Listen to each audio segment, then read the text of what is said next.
Hi, everybody. This is Michael Buffer, and let's get ready for BehindTheGloves.com.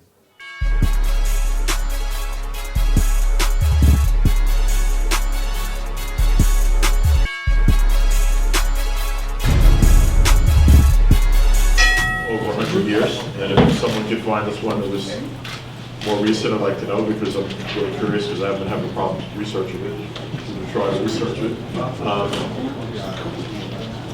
Which one? In the 30s, right? 1 year?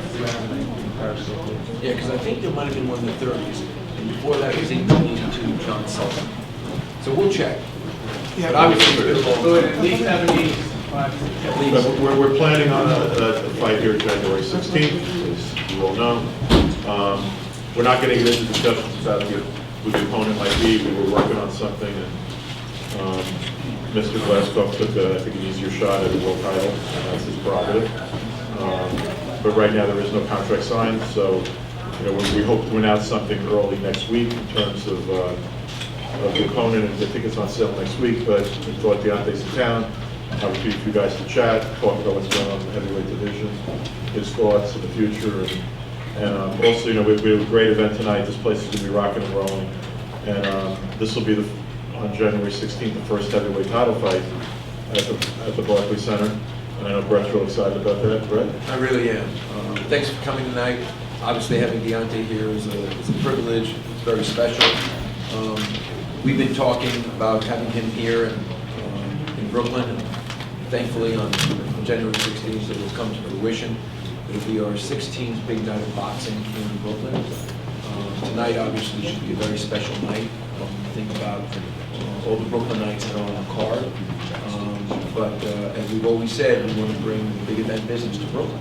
And I don't think there's anything bigger than having Deontay here and having the heavyweight champion here. So we're very excited. Absolutely. And basically, we're opening up the questions. Yeah. Will this be an NBC or Showtime? January 16th will be a Showtime. What are your just general thoughts on coming to you're playing Alabama, right? New York, Almost definitely. I'm very excited. I'm very excited from January 16th to display my talent here, debut as well to the Barclays Center. My first time we'll be fighting when the time comes, and I'm looking forward to it. It's been a lot of things have happened in my career at the right time in my career, and I think it's time. This is the next step for me in my career as being a champion, and I'm looking forward to it. You know, easy about the fact that it's obviously just a week away from the fight. You don't have to do it all the fight. It's frustrating, the frustrating part about it is having an opponent, a double opponent that's ranked in the sanctions, all of the sanctions, and something that's been a deal that's been dealt for 2 months, and all of a sudden they see an opportunity and they take the easier route and kick the door in on it. I think it's disrespectful and it's unprofessional, in my opinion, to have something set up and then want to take an easier route. But either way it goes, my people gonna do the best thing they can for an opponent to have for me on the 16th. Only thing I can do is apologize to the peoples about that. But that's how it is. I feel that if they wanted to take that way, they should have said, not right now. We're looking to see what's going to happen between the Fury and Klitschko fight, and weigh the option out that way. Not have something scheduled to go along with, and then all of a sudden just bag out. I was looking forward to whooping him, but I guess whoever wins out that one, I'm gonna whoop him, and whoever else. I'm looking to unify the division, and that's my main goal and my mission. Whoever steps in that ring is gonna get punished. I guarantee you that. Anything I said in this sport that I promised, I done went through with. I fulfilled my promises, and I promise you guys that I will unify the division, be the first American since 1999. I think it was Lennox Lewis. So I want to make history on that, and I'm gonna bring it back no matter who has it. Mr. Wilder, but on Box Record, the name's already out there. It says Arthur Spilka. I don't know who put that up. That's like Wikipedia. when they're still breathing. I'm going to put that up because I can tell you that is. That's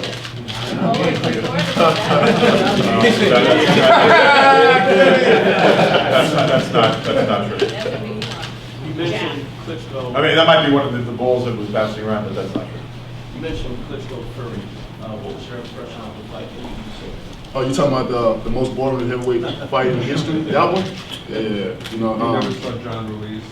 But I think that fight was what I consider as 107 Dancing with the Stars. You know, that's one of the series of Dancing with the Stars. You know, when you get a champion that's been ruling the division for a decade and in one of the rounds he only throws 2 punches, you know, it's going to be a bad night. You know, but like I've been saying, I think Klitschko was fighting 2 people. Not only was he fighting Fury, but he was fighting an old man called Father Time as well too. And I think Father Time is definitely knocking at his door. It was time in that fight where his mind wanted to throw punches, but his body wasn't reacting. And in this sport, people don't understand. It's a brutal sport. You know, you put so much wear and tear on your body, especially in camp. Camp is the worst. That's the hard part. You know, coming into fights, that should be the easier part about boxing. But you know, all these years you put so much wear and tear, and he's getting older. So as you get older, your body don't react to the things that it does when you're younger. You don't recover faster and different things like that. And I think Father Time is at his door. Do you think Klitschko should retire and become former at that level? I mean, you know, he feel as a fighter, we always gonna feel we got one more fight in us. We have seen many fighters that, you know, felt like they should retire, but then they come back on top. So, you know, maybe we should see him.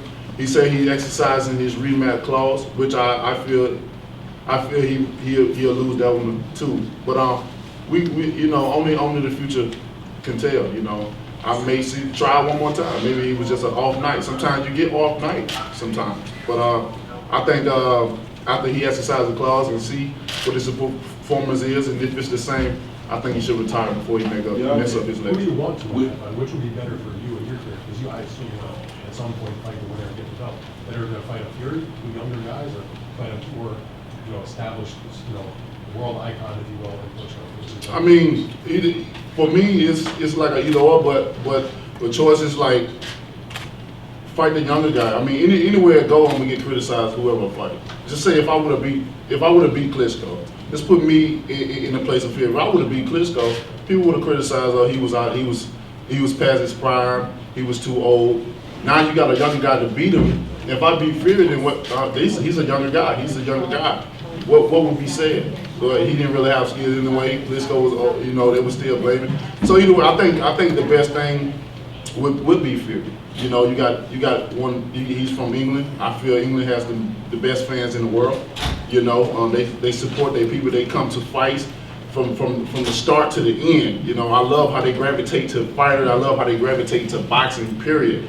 So you know, if it was between the two, I would love Fury. You know, but I can go. Yeah, most definitely. I would love Klitschko as well. Just put him on the resume.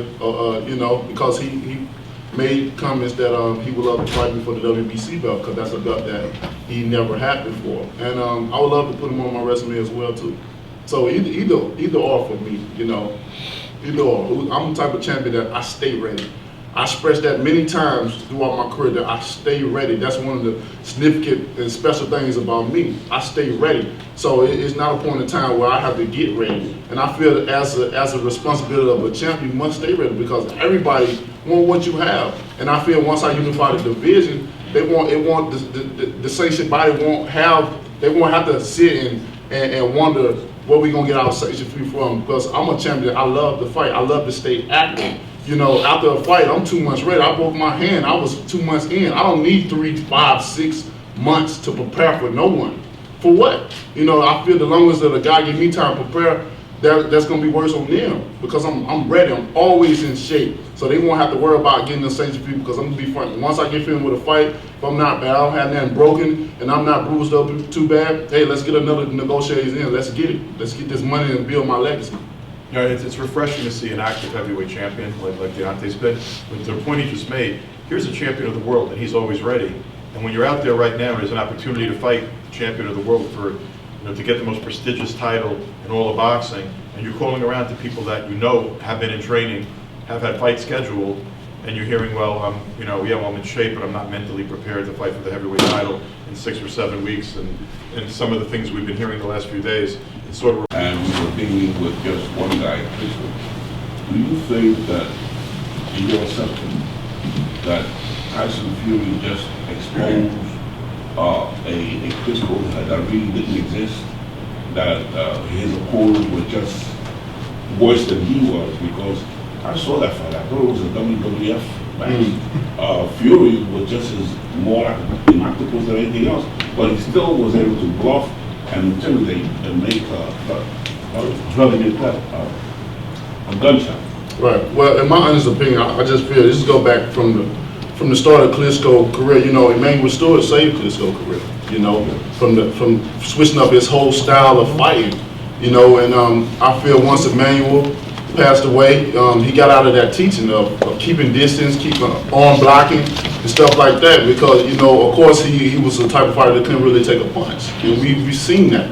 And getting out of that teaching caused him to fight smaller opponents. And what big fighters love, we love a shorter opponent, because he started to convert into keeping distance, which he still do well, but he started converting from that to clinching and holding, and what that does is wear down the legs and wear down the opponent. Even when they're missing, that when you miss, that takes more energy than you landing a punch. So he got so used to that. So when you fight a taller fighter, that can, if you hit and miss, you can be punished in the same sentence. You know, it makes it different. So I think that played a lot of part in it, that he took that he was able to clinch and hold. That took away. That was actually took more energy away from him than he had in the fight. And I think that played a lot of part, because I still feel that he has stamina problems as well too.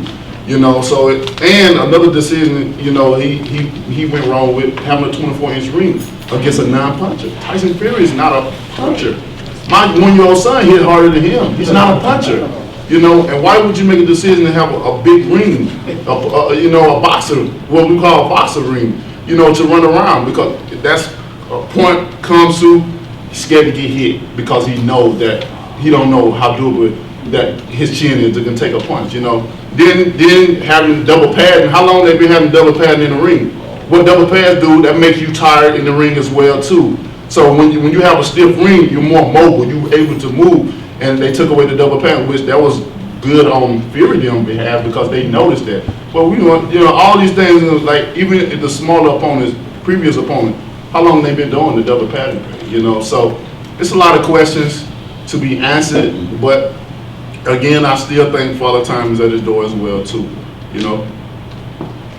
Thank you. So, what better place? They say you can make it, you can make it anywhere, right? I mean, I want to break it here. You know, this is the media capital of the world, you know, and I want to break my talent here. You know, it's a lot of rich history here as well too.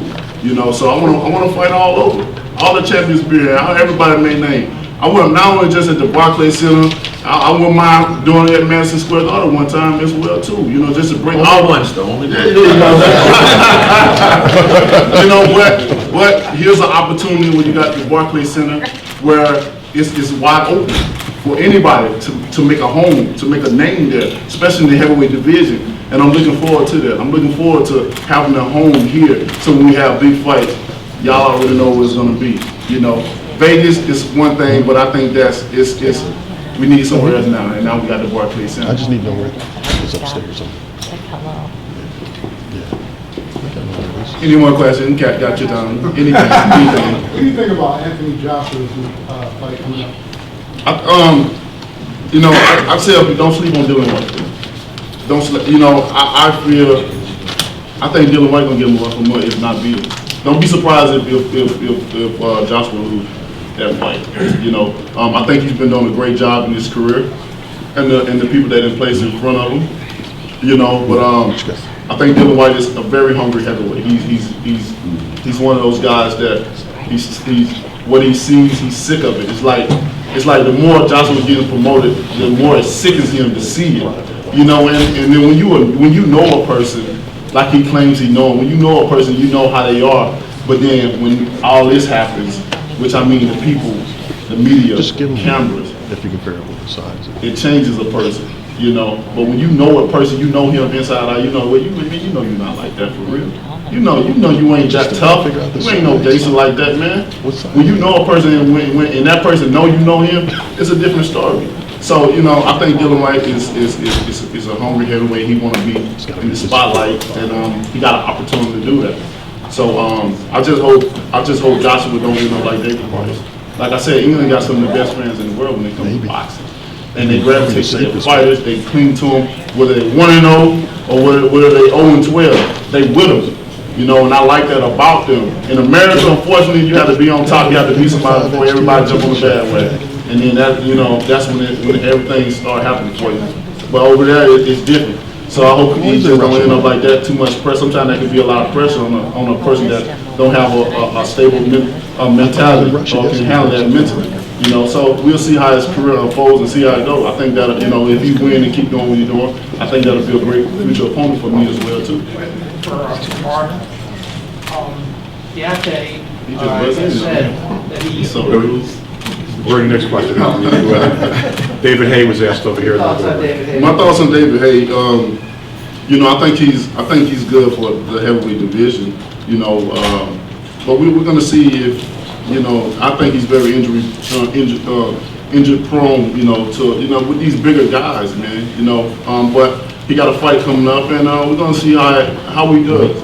You know, I think he still got a little bit left in him. We'll see. But once you have an injury, tear some braces, it's never the same. You know, when I broke my hand twice, and it's never the same. I'm always icing it. I'm always exercising it and keeping it, you know, trying to strengthen it. So we'll see how it goes. If he can surpass his opponent, who he got, and do it in great fashion, like the David Hay we once saw before with the speed, power, then maybe we're talking about something. If he can't win this fight in good fashion, he must win this fight in great fashion, because all the things he's done, the bagging out and stuff like that, people have written him off. You know, they don't care about him no more.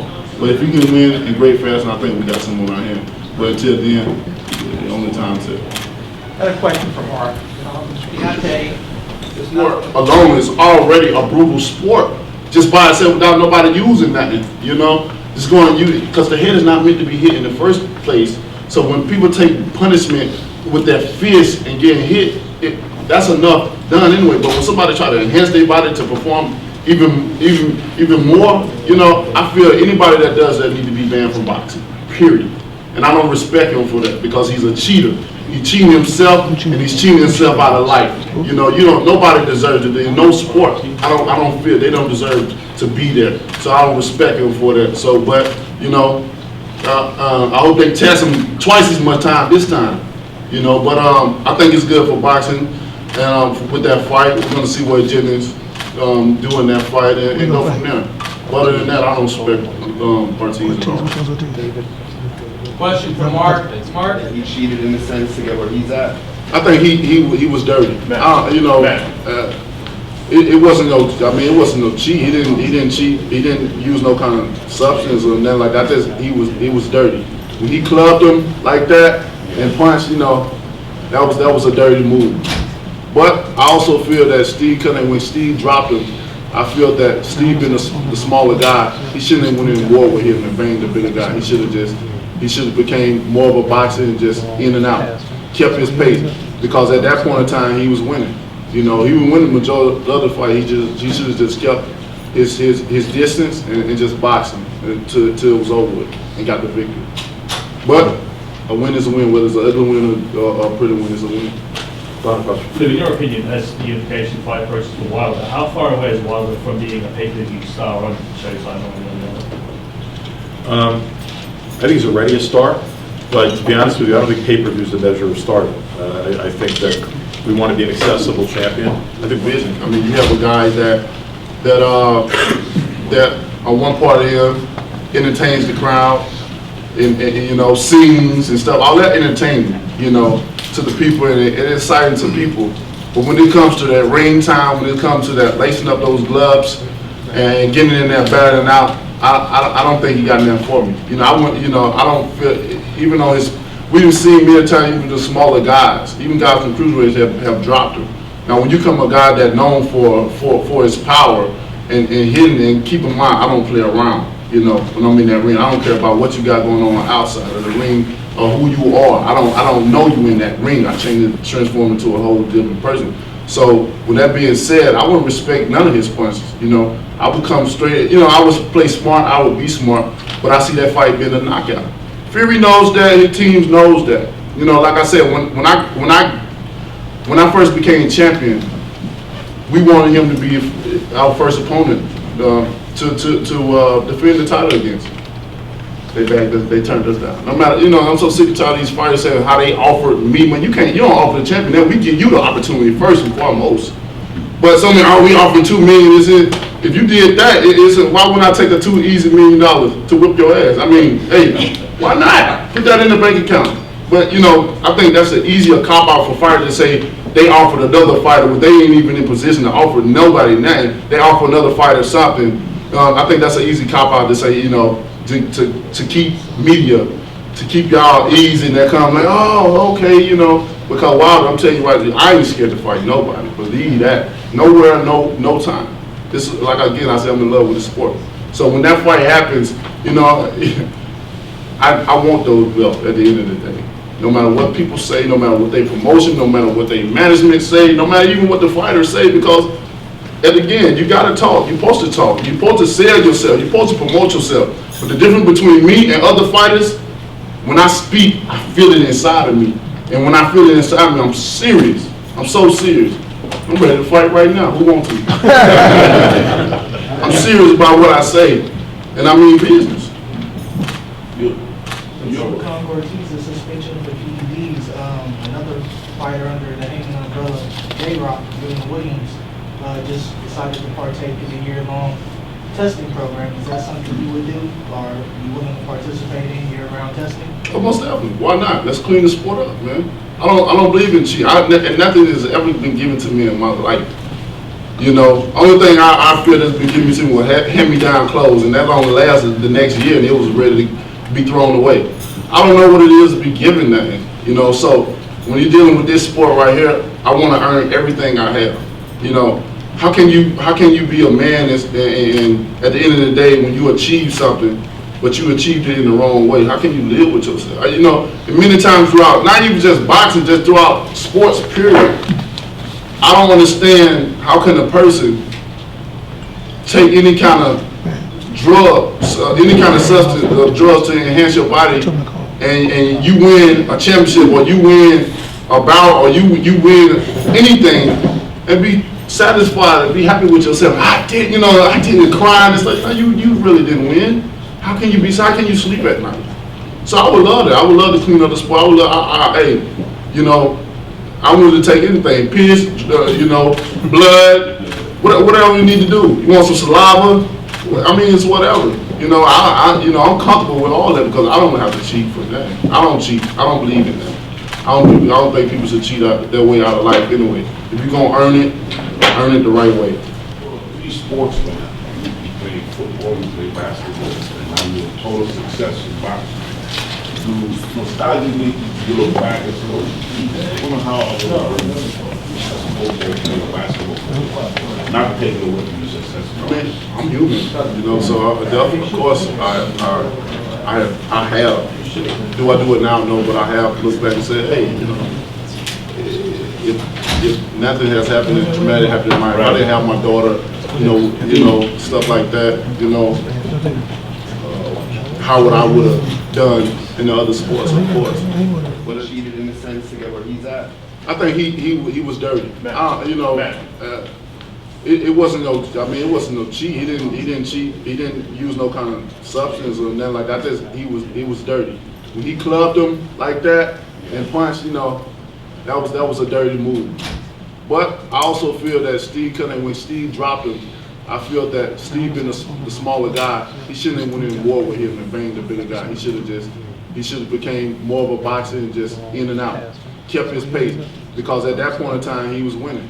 You know, he was winning the majority of the other fight. He should have just kept his distance and just boxing until it was over with and got the victory.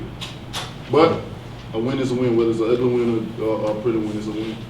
Final question. So in your opinion, as the unification fight process for Wilder, how far away is Wilder from being a pay-per-view star on Showtime or the other? I think he's already a star, but to be honest with you, I don't think pay-per-view is the measure of stardom. I think that we want to be an accessible champion. I think one. Everybody good? All right.